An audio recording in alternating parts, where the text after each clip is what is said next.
Hey, it's your guy Tyrrell back with the interviews. Croatia, Spain, two European giants with Croatia once again shocking the world, beating Spain at the death. How did they do it? Where did Spain go wrong? Don't worry, here at the interviews, we've got you covered. So on this edition of the interviews, we're going to briefly break down how Croatia beat Spain.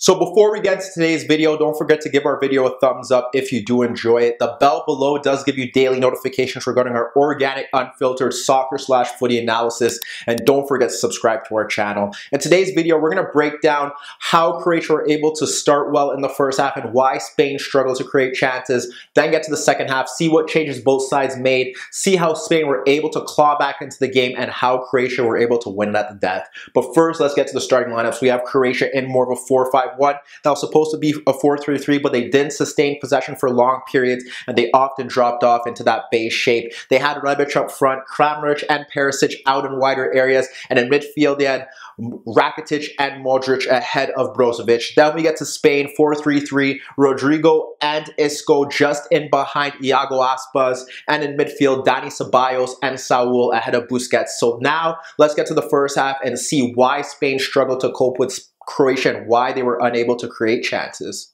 So we get into the first half, we look at Spain against Croatia. We have Croatia here dropping off into more of a 4-5-1. What happens here, what was really odd about Spain's shape is that the fullbacks didn't look to get forward.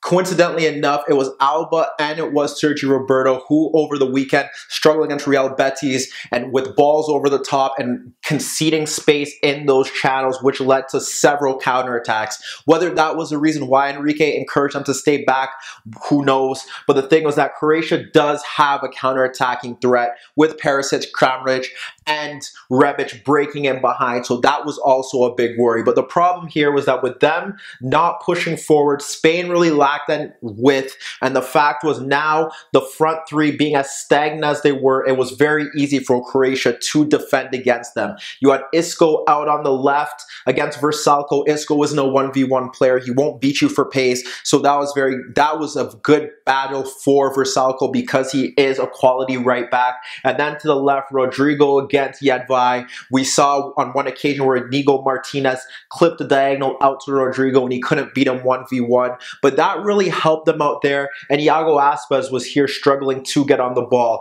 And then when you look at the other aspect of it is that the midfield battle was locked up. It was Dani Ceballos doing a good job against Modric. It was Saul against Rakitic. They had Rebic when he was up front. He often switched with Kramaric on a few occasions, sitting on Busquets so he couldn't get on the ball. And what happened there is that sometimes Brozovic would step forward, so you have two players kind of in between them, so he doesn't really have the time or the space to dictate the tempo of the game. That was how Croatia were going about things, and Spain never really created any chances. It took 19 minutes for Jordi Alba to make his first diagonal run when Rebic moved out to the right-hand side. Busquets clipped it into him, but Rebic did a good job and shielded the ball out for a goal kick.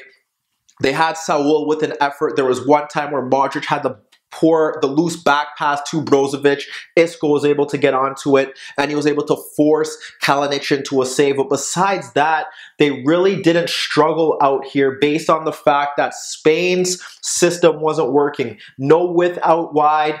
They had 1v1 battles that Croatia's defenders fancied, and the midfield battle was pretty locked up, and they couldn't really create any chances. So then we have to look at Croatia. How were they able to create chances? Well, they had one avenue that really got them going. It was a pretty cagey first half, not too many chances created, but we saw in the opening stages that space for Perisic to run into, with the fact that Rakitic was able to get on the ball and clip two diagonal balls over the top. One ball actually was just straight over Roberto where Perisic was able to break in. Roberto had recovered, but what happens there is that Perisic is able to cut in on him with ease and fire a shot on goal that De Gea pushed off the post. And then we had another opportunity where it's Rebic, this time from a central position, making that darting run across the center backs. And what happens there is that he's able to pick up the ball in that channel, and he sees Perisic, so he pulls it back to him, and Perisic now running at Roberto with Saul coming in. He cuts in and he lashes what looks to be a cross into the box, but Alba's able to shrug off Kramaric and he's unable to tap it in. But that was kind of how the first half stemmed. Very few chances. Croatia not looking to press high from the front in terms of closing down the fullbacks. What happens there, because they weren't really looking to get forward, there was no need to get onto the center backs, although they were ball playing midfield, although they do have the ability to play balls out of the back.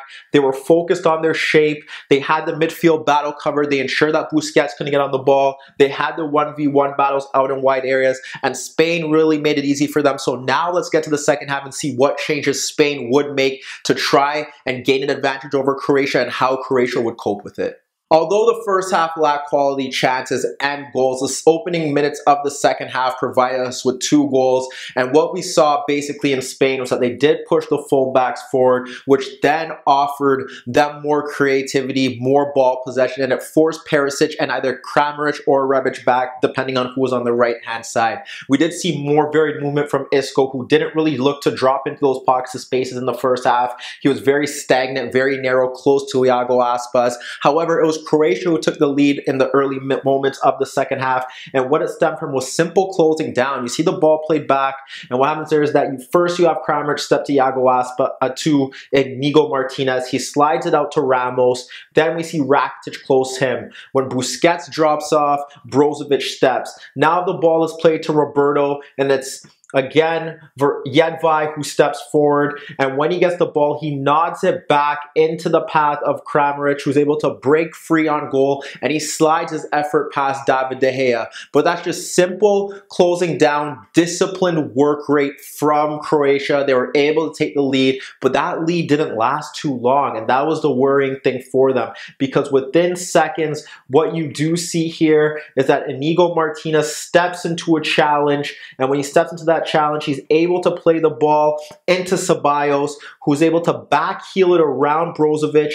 and it falls to Iago Aspas. You would now have Ceballos continuing his run, but what happens here is that with Vida stepping to Iago Aspas, he slides it wide to Isco, who's making that run into the left half space, and then he pulls it back to Ceballos, who is running in behind Versalco, and he's able to tap in his effort from point blank range. Just like that, you're leveled at 1-1. You had Rakitic evade a few challenges down the left-hand side and fire a shot wide, but Spain did have the next best chance going into the half, and this time it did see the fullbacks get a bit wider. And what happened there was that as the fullbacks got wider, what we ended up seeing was it was Iago Aspas pulling the ball back to Busquets, and with that happening now, Busquets there, Brozovic does step to him, but he's able to wrap the ball around Rakitic for Sergio Roberto, breaking in behind Rebic.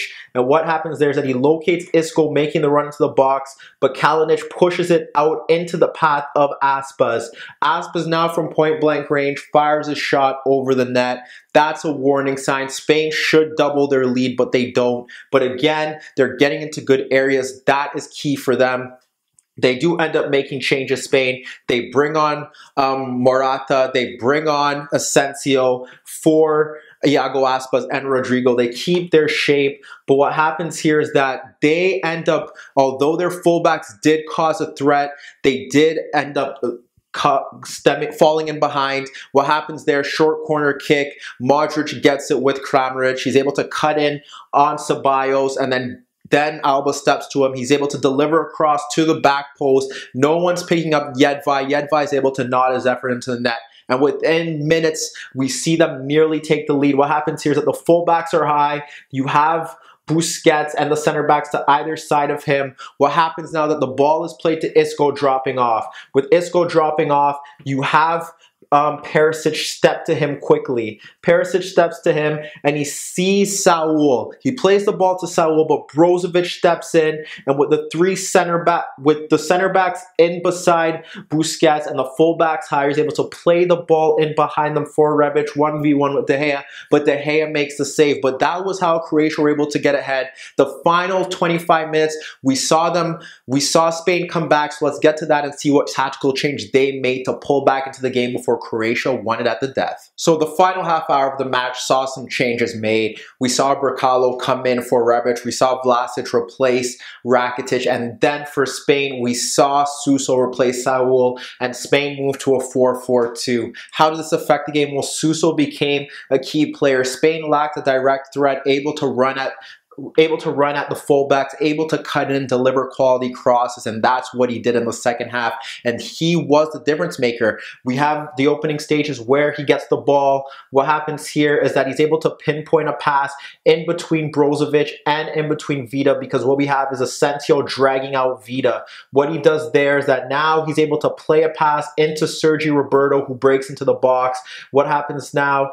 Roberto's cross into the box is blocked by Lovren, and it falls to Morata, and Morata's header from point blank range is cleared off the line by Versalco. But again, it's Suso who's able to get that advantage there, and he's able to make the difference, and that was pivotal. Asensio's run was key as well. We look at the build-up to the penalty. That was a word to Spain, and it's again the ball shifted out to Suso. He's able to cut in. Morata's holding off Lovren. Isco's able to make the run across, and what happens there as he makes the run across, the ball does bounce into the path of Versalco. It does look like it hits his hand, and we see Alba running off Brecalo, and as he runs off Brecalo, he delivers another cross into the box that again looks to hit Versalco's hand. It leads to a penalty. Ramos converts, but again it stems from Suso being able to cut in, Jedvaj not really offering a threat against him, and he's able to make the difference there. Another opportunity later on, what happens is that Roberto gets the ball swung out to him, Perisic steps, but then we see the ball fall to Suso. Suso closed down by Jedvaj. He's able to turn him, play the ball behind Vlasic for Roberto, again breaking into that space. What happens now with Roberto breaking into that space is that he locates Isco breaking into the box. Isco's knotted header is blocked, a fall to Ceballos, but Ceballos is unable to make the difference there. But you're seeing different elements of Spain. They didn't have that in the first half. They didn't have that at the start of the second half, but Suso's direct play did make a difference. However, for Spain, we saw in the final minutes of the game, Luka Modric getting more involved. He was able to play the free kick into the box. That saw a knotted header directed right at De Gea. We saw him clip a ball in between Isco and in between Ramos for a run into the box from Perisic, but Ramos was able to come across and intervene there. Then the build up to the winner stems with Modric clipping that diagonal out into the left channel. Eventually a shot is blocked that falls to Jedvaj. His cross is knotted by Vida, but is knotted wide, but saved by Perisic. Pull back to Brecalo. The Brecalo shot is saved, but it's Jedvaj again breaking into the box late to kill off the game.